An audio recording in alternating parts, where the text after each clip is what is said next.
2024 was certainly a busy year for politics, and joining us now for a look back on the year that was and a look at what to expect in 2025 is WATD political analyst John Creed. Good morning and Happy New Year.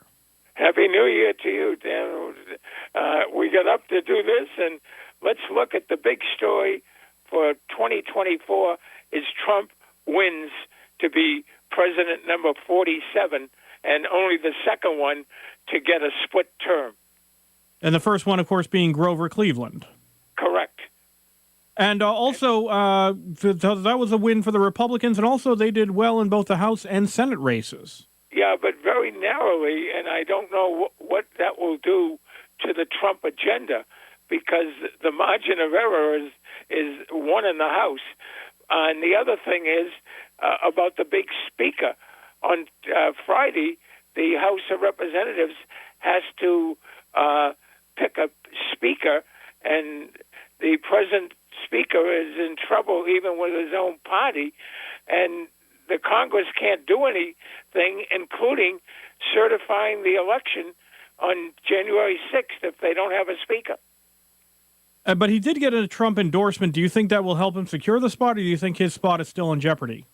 I think it's in jeopardy because of the freedom, and one rep from Louisiana has already said no, and so the margin of error is very slim, and we'll see what happens. But if the Republicans want the agenda, they have to have a speaker.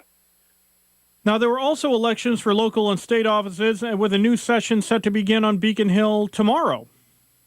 Yeah, and there's 20 new members between the House and Senate. Some got promoted, and I noticed they got an 11% raise signed by the governor. That might be a story for 2025. But the legislature, with new members, it will be interesting how that plays out. And we could also see a contested mayoral race in Boston. Correct. Mr. Kraft's son is considering to run against the incumbent. We'll see how that will play out. But in Massachusetts, it's always politics. But I'd like to conclude with remembering former President Jimmy Carter. Carter was one that brought honesty to the White House, and the work he did for building houses for the poor is something that will never be forgotten. Indeed, and he was actually in many ways a more popular former president than president. No question about it. And he helped continue integrity, and I'm glad he's getting the tribute that he should have had. And quickly, before we let you go, we just want to pivot a little bit, talk about sports, and a lot going on in the sports scene here, but big question, does Jared Mayo remain at the Patriots? Well, I have four things to say. Will the Patriots fire the coach? Will the Red Sox play better than 500? Will the Bruins score more goals? And will the Celtics cut down the three-point shot? So there's 2025.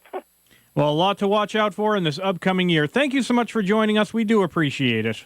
And I think you and I will be talking in 2025. Oh, I have no doubt about that. Thank you so much once again. WATD political analyst John Creed.